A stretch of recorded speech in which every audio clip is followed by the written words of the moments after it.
Hello everyone, welcome to EuroSteppin, the #1 basketball show in the UK. Hey, fuck Al Horford. Yeah. Unnecessary. No. Let me explain to you. Unnecessary. Bro, the last couple weeks, all right, this month, as a Sixers fan and in life in general, has just been peak. All right, we start off the season. Yeah. Good. Yeah. We trade away James Harden. All right. Surprisingly good though. Yeah. And what we got in return, Yeah. really, like they've overperformed. All right. Okay. Kelly Oubre is a better wing player than I thought he'd be. All right. What happened to Kelly Oubre? Kelly Oubre. How unlucky, honestly. I can't lie. Did you see him? Did you see that the was league crazy. footage? Wait, hold on. TMZ, where are you finding these How'd you do it? How in the world did TMZ find these things? Unless Kelly gave you the video themselves, who do you know? Bro, ring camera. Ring camera. Ring camera. Unless he gave you that, genuinely, I think is an offence. That means they're looking at everyone's household. I felt bad, bro. Oh. Did you hear that? Shout out Kelly Oubre, though. Shout out Kelly We Oubre. could be a bit more positive because he's played amazingly and he will recover. But great player, honestly, and that is a loss for you guys. For a bargain as well. Yeah, for 100%. And it's a shame he's going to have to be gone for that long. How long is he out for? Oh, it's going to be several weeks. This is a very serious injury. Not like season ending, but like it's going to be a few months. Oh, fair enough. Yeah. I mean, but let's be real, that's the story of Kelly Oubre's career. He's always, whether you go back to Washington, Golden State, even Charlotte for a bit, he always starts seasons really well. There's always someone you can rely on to score, but when it gets down to the latter parts of the season, it just never really pans out for him. And this is really like a shows the luck, I guess. Do you know what I don't know why he's riding a bike through Philadelphia though. Well, no. Was it a bicycle? It was like a little, you know those tiny bikes that you see really tall people on? Those little small bikes. Yeah, honestly. With the high chairs. I'd say cardio, but the guy's in amazing shape. Yeah, bro. I don't get it. Anyway, but back to it is the most Sixer like. Yeah, it is. No, that's what I'm saying. So back to that. Yeah. The Sixers are, to the people who don't watch football, the Tottenham Hotspurs of basketball. It's a bit unfair. No, but this is why. It's just no matter what happens, it just won't work out. No matter what you guys do in a season, you start off well, you might be amazing, you do a couple good moves. When it comes down to it, something will go wrong. Is Joel Embiid Harry Kane? I'm telling you, Joel Embiid, Harry Kane, it works. I'm telling you. It kind of works. Listen, and by that metric, he's going to be leaving very soon. I'm telling you. And then think about that. Tyrese Maxey's your human son.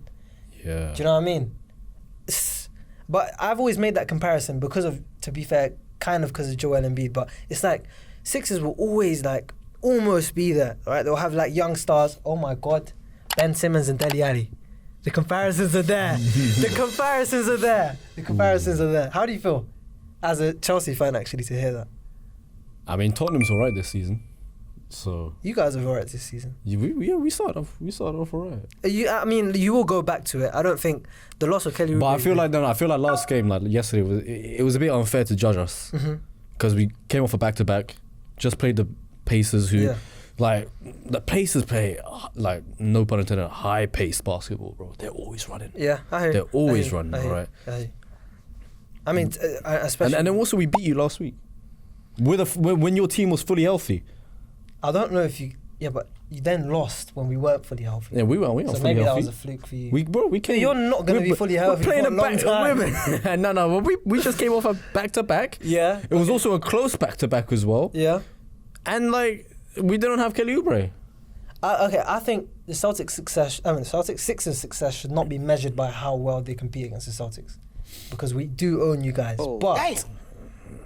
I like what I saw up until this point. I like, and we said it earlier, didn't really come out, but if Tyrese Maxey became the focal point in scoring alongside Joel Embiid, he could do some damage and be like a more important player, and he showed that, to be fair. So, I mean, this is one of those moments where you feel like you've been pushed down, but you guys have a great record. And it's the crazy thing is, bro, like I look at the starting five, okay, and if you're a box score watcher, you look at the stats, they're like, oh, well, they were kind of efficient.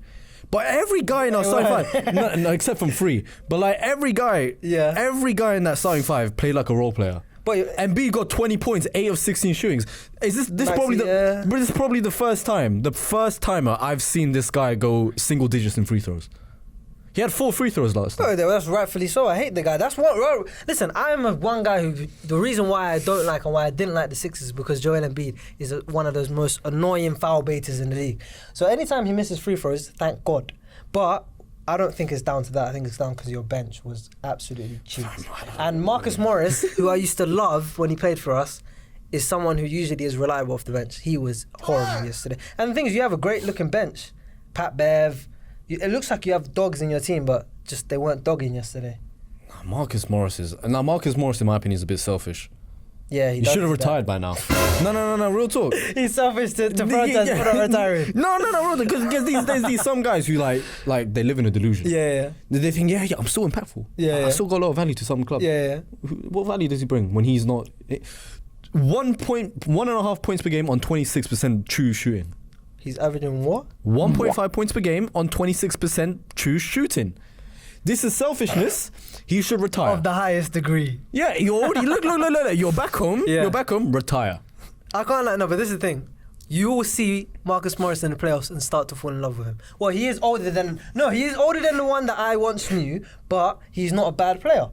Out of all the guys that we brought in, the Nick Batum, all right, Robert Covington. You don't want him in there in the fourth quarter. Why the fuck Batum in? I mean, he's actually been all right for us. Is it? Yeah, bro. How's Covington? How's it to have him back? Covington, listen, look, he's not the player that we had the first time, right? Yeah. And you never are. He can't hit threes. 3 and D guy can't hit threes. He's just D. He's just D. But no, he was slashing it, bro. I think athletically, all right. From the moment when he first came in and the moment he left it, he's leaner now. He's more bulked up. 100%. Right. He can compete against the Jason Tatums, maybe. And he can move his feet well. So Yeah, and he can move. And bro, he was slashing in. At his big age, he was slashing in. He was getting put back dunks and everything. It's just last night, it felt like you just weren't missing. Al Horford, bro. And by the way, this is like. Let me go back to Al Horford. Move the blame away from. No. Let me land. All right, because Al Horford and a lot of your guys, especially Derek White, before playing us, shit. No, before playing us, good. before playing us, look at the amount of points they were scoring. Yeah, fair enough. They were doing nothing. Yeah. Al Horford, all of a sudden, all right, I think he was hasn't done averaging that the whole year. He was shooting. That's playoff Al Horford right there. He was shooting 20-something% from 3 before coming to us. He didn't shot he went 50%. His whole career, he was like that one guy that he could slag off it. Of all the guys there, you can leave open. It will be this guy. Then last season shoots 45% on five attempts. How? That's because okay. Another guy, he's selfish as well. He's selfish because I've had to keep watching him. But that's listen. If I'm Al Horford, that's the game I get up for in the morning. Do you understand? And you guys, and for someone I love so much, if you go back on my Twitter and just search Al Horford, you'll see I love this man. I love Al Horford so many times because he's just there when I need him. You guys took him for granted. Yeah, fair enough. He didn't fit your system in a way, but the treatment Al Horford gets in Philadelphia is so. I feel like that's my dad and he's being disrespected. It's deserved. No, it's not. No, and it's not his fault. It's his sister. Oh yeah, she does talk. His sister. Yeah, she does talk. She's bad though. She's kind of bad. I'll be real. But no. Here's my issue with Al Horford, right now, okay? The role he played yesterday, right? Yeah. Was the role we needed him to play. Al Horford is the guy, right? Where I say, yeah, any team would love to have this guy. 100%. We had this guy and he stank it up. Well, I just feel like that him and Embiid can't coexist. But no, okay, him and Embiid can't coexist. But he's playing the role that if he was in the Philadelphia 76ers, he'd be great. Oh, he'd be amazing. Bro, stand in the corner, bro. Guard all the big men. Guard Giannis. You're cool. That's what I would want from him. You got guys like. And apparently he doesn't age. One day he's bald, the other day he's not. He's got a straight hairline. It's weird, yeah. That's so odd as well. I've always thought about that. He'll get. I'll look at him one day and be like, oh yeah, he's getting old. His hair's all over the place. Next game, line up, sharp. It's like Chris Paul, same shit. Exactly. They're just. But Chris Paul's thinning. He's got Al Horford's got proper there's no patches or anything. Chris Paul's thinning though. I think he is, but sometimes he just come back and he has a lineup and it's crisp, and I'm like, Fez. Am I thin? Oh shit. Unnecessary. But shout out Al Horford. I love Al Horford. I'm not going to take any hate, but I understand your hate. Do you know what I mean? Bro, everything that happened before that, bro, we started off the season so well, all right? And life in general for me was going well as well, bro. What was happening? What was happening? Chelsea were winning. Chelsea were winning, all right? Flipping, I had a job interview. All right, and the job interviews were going well. I was speaking to a thing for a whole month. All right, then November came. The job interview came back to me. You know, they offered me 19.5K. Yeah.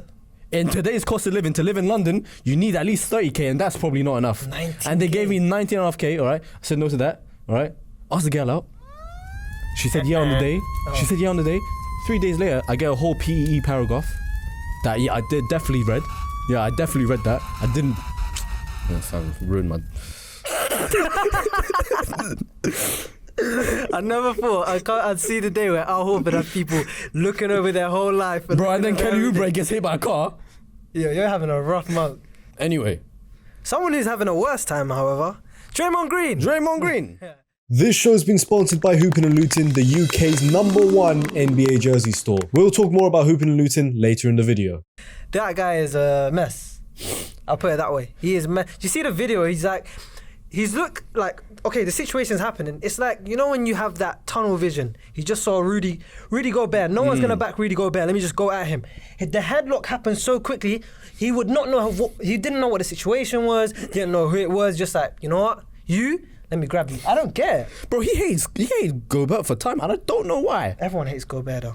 I know, but this specifically, like, I looked at a timeline on, not a timeline, a thread on Twitter, all right? Of him and Gobert going back. Oh, yeah, of him and Gobert going back and forth. But it was like, Gobert's like, why do you say fuck me for? What do you say fuck me for? What did he do? Yeah. What did he actually do, all right? Okay, he won a couple defensive player of the year, defensive player of the years, all right? Draymond Green, you as an elite defender that you say you are, you're going to get compared to one of the elite defenders in the game, all right? Yeah. Don't compare him to me. We ain't nothing alike. He's soft. Look at me. I'm hard. I'm going to headlock him. Come on, man. It's all over the place. Draymond, it's like, you know those guys who have like, what's it called when they have those thoughts? Intrusive thoughts. Yeah. Yes. Crazy. And like, Jordan Poole, great example. Yeah. But this thing that Rudy said afterwards, I realised that, and I saw a stat that backed it up about whenever Stephen Curry's out, he starts to go all over the place. I don't know how I think Rudy might have seen the stats, or someone told him about it, because it's like, I think in his last 10 ejections, 6 of them have been when Curry's out. I think that kind of tells you a lot about Draymond Green's career. I mean, I always thought, you know what, Draymond, if you let him play with Dame, and CJ can kind of recreate that and adjust. I genuinely think Draymond Green, not on the Warriors, is out of the league. I know, I'm someone who loves to watch, but he's no different to Ben Simmons. But Ben Simmons has that athleticism and all of that additional stuff. But let's be real, triple single consistently. Sometimes you think, oh, he's a great facilitator, but then there's other times where he'll think he's someone else. Do you know what I mean? Yeah. 3-point shot's gone. Like, he's a menace. There's no, like, honestly, I genuinely think if he came to the Celtics, I'd look at him and be like, probably not. Yeah. Do you know what I mean? If he had a shot, but this is the thing, he had a shot, as he did in the past, he'd be one of the most elite defenders in the league with that additional thing, but his career is a bit in a little wayward situation. People forget that he got benched in the finals. I saw a tweet before that Timberwolves game. They're like, finally, we get to see this Warriors team without Steph now. I hope all of you realize how mid this team is. 1 minute in, Clay, Draymond both got ejected. They probably saw that as well. But let me say something real quick. Let me say something about Draymond real quick. Which is like, I don't understand. First of all, I don't understand his behavior. Right? He bigs himself up as a pro. He is. Yeah. Yeah. When he's on his podcast, he's so amazing. Yeah. Quite frankly, shut up, man. And he's never like that in real life. Exactly. Show that on the court, bro. Do you know what I mean? But like also at your big age, like you should probably know a little bit better. Yeah. To punch young guys and everything like that, you should probably know better.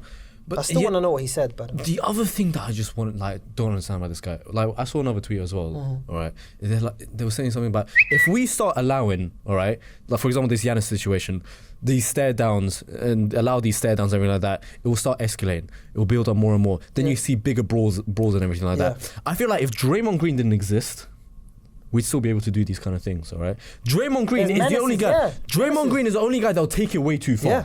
100%. The menaces in the league have killed that element. I think there was a few of them back in the day where there's like guys that just lose their head for no reason, right? But these like Draymond Greens, Pat Bevs. 10 minutes, is that fine? 10 minutes fine. Okay, thank you. I feel like taunting should be allowed, though. Yeah. Like, let me stare down the guy. Yeah. Like, look. The refs got to understand, all right? There's adrenaline, all right? You're playing in front of thousands of people, all right? Yeah. This is a high intensity sport. You don't stop running. Yeah, facts. So like your heart's pumping, your blood's rushing. You dunk on someone and they're falling flat on their back. You want to stand over them. You know the funny thing is, I am somewhat of a menace when I play any sport. Yeah, I don't go crazy until someone touches me. Right? I saw that video of you getting pushed. Oh yeah, you saw that. Yeah, you know what I mean? yeah. Until someone, the reason why I didn't, well, maybe inside the video, but the reason why I didn't bang out on the guy is because he didn't touch me. Yeah. Oh no, he did. He did. Ooh. You were smiling though. You were smiling. Yeah, though. but I smiled. No, I think you know what it is. I was in front of camera. Oh. And that's like a reputation thing. Yeah. Usually everyone messaged me like, why did you not go crazy? But I was like, I don't know why I didn't go crazy, because usually I would, yeah? Cameras aside, right? Usually I would just go like crazy when someone touches me, and it happened recently. But when you don't touch someone, right, there's not going to be any physical altercation. Like if I dunk on you and I stare you down, it might be some disrespect, it might be some words, but more or less no one's going to fight.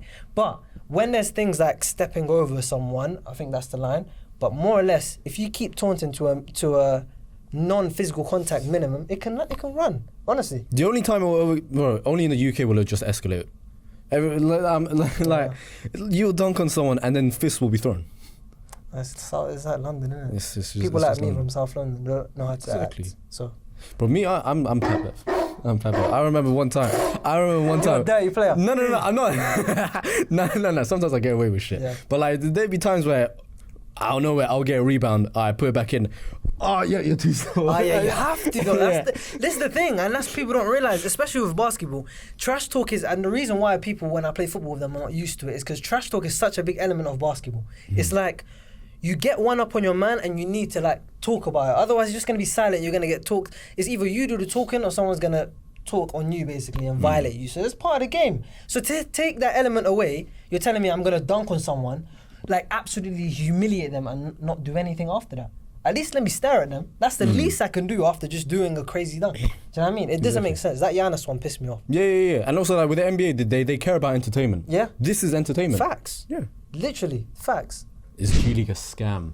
See, okay, yeah. Got any topics you want us to talk about? Send us a voice message on our Instagram at EuroSteppin Show and we'll shout you out in the episode. So is G League the scam? This is why I say G League or G League Ignite? G League in general, all right, compared to going to college and everything like that. Yeah. Here's why I'm saying this, all right. Yeah. We got a couple G Leaguers on our roster. Okay, we got a Jaden Springer, we got Paul Reed. Covington. Yeah. Paul Reed is won MVP and Rookie of the Year in the same year in the G League, all right. Jaden Springer is the Finals MVP. Okay. I sometimes look at these guys. I'm like Jaden Springer, for example. You don't look like you don't look like any sort of form of MVP whatsoever. He played well yesterday. Yeah. He got a couple steals, all right, and everything like that. But when I look at his game in general, he's still a very raw talent. And I'm thinking like, the gap between NBA and G League needs to be closer. If a guy is averaging 30 points per game in the G League, to the NBA that should translate to like high tens, in my opinion. Okay, yeah, fair enough. If it's high tens, but let's be real, someone in the G League doing that, yeah, they are the focal point. They are, like James Harden said, I am the system, not the system. Yeah, is that you are the guy. So you can average 30, right? You come into this NBA world, you are now a 3-and-D guy. Yeah, you are a corner shooter. You're not going to be the same player. Exactly, you know yeah. what I mean? But like some of the moves I see Paul Reed do, okay, when I see he's got like a small defender on him, I'm expecting him to do these drop steps. Him and is that, different because he's like not a scorer. He's not the guy. Yeah. For him, he should still be able to do what he did in the G League to an extent. Yeah. Guy can't shoot free throws for shit. But He other can. than that, He can actually. like, no, he can't. No, he doesn't shoot a lot because he Not doesn't get against us fouled. last year in the playoffs. Do you not remember? Did he not? Bro, he hit so many clutch free throws against you guys. Oh yeah, he did. Yeah, bro, come on. Fair play. No. He's a very good player. He's one of my top 3 favorite players in the Sixers teams. All right. Yeah. I just like. There's better G League. There's guys like Derek White, Chris Middleton that will come through, right? Difference. Something like we was talking about G League and Ignite. I think we can look at that and say that's a bit fraudulent because they have these guys that are these scorers in the G League and then will get drafted into the league and will still be these scorers in their team. Jalen Green, Scoot. Yeah. They ain't doing shit. Jalen Green, I understand 2 years in. Scoot, I'm looking at you like, what's going on? Well, if we could give Jalen Green time, I think we can give Scoot time. But what I'm trying to say is, Jalen Green had like 30 and 31 in, I think, in like one of his first 5 games. this is what I'm trying to say. Like, I understand the element of you're playing against other grown men, other pros, all right. But I feel like the NCAA and the NBA has a much closer gap than the think? G League. Yeah. Because this is where NBA prospects are made. Yeah. Right. And to be fair, there's people in that play in the NCAA and are worse than when they come into the league and they're even better somehow. Yeah. You know what I mean? But like the G League is where you take guys who are failures. You just wanted to say that the whole time. Failures is on the tip of your tongue, though. It's true, though. Yeah. Do you know there's a team right now in the G League? I don't know what they're called. They have Michael Carter-Williams starting. Yeah. With Kenneth Fareed. Yeah. And like I know which team. But I think don't know what they're. But it is just failures. This is New Mexico. New There you Mexico. go. Yeah. They're just out there hooping in New Mexico. Yeah. I think G League is tough, but I think it serves its purpose in terms of like hold some hoopers in there. Come like when 10-day contracts, there's a couple guys in there, but it's very rare that you'll see someone go G League and come back into the league and do well. Do you know what I mean? There's people that will go G League to start their career and then come in and be better, Jordan Poole, those type of guys. But it's rare that you'll go G League and come back into the league and be fundamental like on the team. That's actually good. Do you know what I mean? G League Ignite's different though because it's all young guys. If we look at who's been in the G League Ignite, Kuminga, Jalen Green, Scoot, Boo Champ, I think. Oh yeah, Marjan Boo. Beauchamp, and like, I think those are the guys. Yeah. And they're all young, but they're all very promising. But none of them have really solidified themselves yet. And those guys that are 2-3 years deep, like Kuminga, and I'm looking at them and thinking, when is your time? Do you know what I mean? Yeah. And that's when you can really have that conversation. I think what ruins it the most for the G League as well, they have open tryouts. Yeah. Like anyone can walk in, you just sign up and you get there. Yeah. I feel like they should try a little bit harder when they look for people. So to make that gap a little bit closer, right? Because it's so unfair to just. It's so unfair for like a guy to just come into the NBA after dominating the G League and it's gonna be fine. It's like almost the same level. Nah. It does need to be a better level, I can't lie. That's the thing. That's what they need to. But there's a stigma around G League. They need to make the G League essentially the second division in a way. Do you know what I mean? Yeah. Like slightly tighter in opposition so that they can bring guys from G League and bring them up, and it's less of a big gap. I know what you mean. But let's be real. NBA is a very unique club. If you're not in that club, by the time you're 23, 24, you're not one of the best. Because whether that be overseas or here, guys will come from overseas. What's his name? Mike James. Those type of guys will come into the league, have a little good stint, but they're never going to be amazing, right? Unless you're a young prospect in Europe, as we've seen in the past. Luka, Powell, all those guys.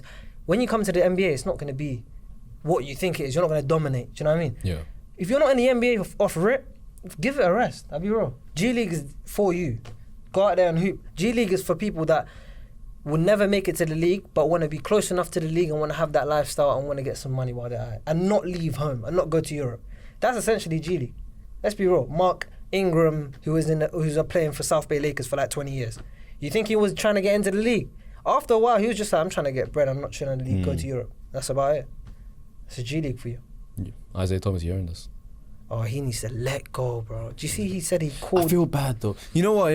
Is it... I should feel bad. I'm a Boston guy, but... Adam Silver, all right? Adam Silver, let me propose something to you, all right? Because, look, we like to say, oh, yeah, sports is for everyone, all right? This is like the one sport that's just not for everyone. because of, like, disadvantages. Yeah. All right? I'm saying, all right, to make it a little bit more fair, all right? Because I saw the Grizzlies have a guy that's like 5'8", flipping. The Raptors have someone Noel who like who. We're saying like equality for height. So bring it. Yeah. So I'm saying, look, put a rule in, all right, where every team. No way you're gonna say what I think you're gonna say. No. Every team, okay, has to have at least one or two players that is 6 feet or below. And has to average a minimum like 20-something minutes. There's no way we're starting heightism and height equality in the NBA. No, because there's some short guys that can really hoop and have actual proper proper it's eyeball like you. It's a disadvantage. What are you gonna do? I know it's a disadvantage. That's what I'm saying. Every team has to have at least two, so one of them can be guarding one another. I'm saying there's some guys with a hoop. You know, okay. If we're gonna do that, 2 years ago the Celtics had no one over 6'10". Do we have to put in something that 7 foot? So if there's only 10 7-foot guys in the league, you're telling me we have to claim one of them? There's 20. No. But if it's the same logic has to apply. I have to have Bobo on my team. I have to have Tucker for my team now. No, they don't know. Why are tall guys not getting representation? They do get represented, bro. Everyone talks about ball to this day. Same with Tog. No, but they should be on the team as well. But that's on them. I'm sorry, but if you're 7'7" and you can't ladies hoop, and gentlemen, that's how you pressure someone into a rule that should not stand. He said that the rule short says people deserve to be in the league, but taller guys. I'm not saying short people deserve to be in the league. I'm saying there's certain short guys. They deserve to have a roster spot, but Yes. tall guys don't deserve to have a roster spot. If they're not making it worth their... Bro, look, if I'm looking at someone like Bobo, who I know has the quality, Bobo's right? Everyone was saying, oh yeah, Bobo I think and Wembanyama. 7'5" people should all be in the league. Oh yeah, okay. Yeah, if you can do that, then Isaiah Thomas, cook. Do you know what I mean? I love Isaiah Thomas, but quite frankly, he is not the guy anymore. Yeah, I know. Never said he was. I'm saying just in general. Wait, what do you mean never said he was? No, he was that guy. Okay, He was that guy. But bro, of course he's going to be one of my favorite players. Oh yeah, you can relate. Yeah, I can relate to him. But I'm saying, all right, but there were. I feel bad for certain guys, who actually do know how to hoop, but they just won't. But they won't ever be able to get in, reach their goals, reach their dreams, because the NBA is going towards a trend. All right, Cooper Flag. What kind of shooting guard is 6'10"? I can't. That is crazy. I can't. Yeah, that's the thing. The height thing in the NBA is not sustainable. It's not sustainable. Every year, the positions become slightly taller. What was once a 6'7" small forward is now a 6'9" small forward. Exactly. Casual. Everyone needs to be Jason Tatum's height or LeBron's height and to play at that level, right? Now, shooting guards are not going to be 6'5" anymore. They're slightly taller. They're 6'7". They're 6 foot. They're going up towards that height. Because flipping all these ex-professionals are having kids now. That's true. Yeah. Bro, look how many guys that come into the league say, yeah, my dad used to be a pro. They're juniors, they're third. Exactly. Lonnie Walker's a fifth. Bro, you know what I mean? Yeah. I hear that, to be fair. The height thing is, never thought about that. But at the same time, you do have your odd, non-father in the league guy. Yeah. But the guys that have ex-pros as dad, they never make it. They never make it, bro. I also think there's a group of players that have ruined it. So your point guards have been ruined by the introduction of guys like LaMelo, Lonzo, slightly taller point guards. Then you have Kevin Durant, who ruined every position essentially, because he's there doing shit no one's seen before. It's no one's fault to be that good and that skillful and that tall, right? It's no one's fault, but it's just a trend that starts. It's all a of these, trend. and I made a video on this a while back, right? On why KD could maybe be in the Mount Rushmore in a few years, because there's guys like Wemby, Chet, even someone like Jason Tatum, Ingram, all of these taller guys who now can do more because they look at someone like Kevin Durant and be like, I see him in me. And maybe that is why you should have smaller players in the NBA to help inspire people. Exactly. Thank you. Oh, I was going to ask this, because everyone's seen that Draymond Green clip. If you could put any NBA player in a chokehold, who would it be? Me? Yeah. And they won't get out, or just in general? Flipping, your team's having a scrap. It doesn't matter. That one NBA player is there, and you go... I know who you're going to say, probably Dylan Brooks, but... No, not Dylan Brooks. I've come to start liking him now. First? I've come to... Yeah. It's growth. I'm going to say, who do I hate in the NBA? Who do I not like? It's probably one of those guys we come up against every year in the playoffs. I don't like Bam Adebayo for some reason. Don't like him? I just don't like him. The guy's always smiling. The look of him just pisses me off. I don't know why. And he's never amazing. I just look at him, I'm like, bro, you just go away. Him, Embiid, James Harden at this point, I'd really put you in a headlock. You know what the thing about I don't understand about it? Let me just say something about Embiid. You say, because he's foul bait and everything like that. But if someone like Horford can stop him from getting those fouls, then why can't anyone else just do the same thing? Who? Embiid? Yeah. Bro, it's very hard. This is the thing. Horford and Brook Lopez know. Horford and Brook Lopez know how to do it. Yeah, I hear it. So why is no one else like flipping Miles Turner? He can't guard Embiid. Yeah. But he's known for being one of the better shot blockers in the whole league. One of the better defenders who keeps getting snubbed in all defensive teams. Same with Bam Adebayo. I think it's matchups. So Embiid knows who's in front of him and how he can maneuver. He can bait this guy. He can't bait this guy. Al Horford has just owned Embiid for the longest amount of time. Let's be real. So it's not on Embiid because Al Horford, and I'm not just tooting his horn here. He does it against Giannis, against him, against Bam. He just knows his matchup and he's really good, right? Other guys, Embiid looks at them and like, I can get 10 free throws here, and he'll do. And it's that thing that Shaq says: you're 6'10", 6'11", be dominant. You don't need to do that. Back them down, get a dunk. Do you know what I mean? I hate pathetic basketball like that. This show has been sponsored by Hoopin' and Luton, the UK's #1 NBA jersey store. From retro to current day jerseys, Hoopin' and Luton has it all. A number 8 Kobe Bryant jersey? They've got that. A Brooklyn Nets Paul Pierce jersey? They've got that. A Raptors Andrea Bargnani jersey? they got that too. And not just that, free worldwide shipping. So why not give it a go? Link is in the description. Use the code EuroSteppin for 10% off your order.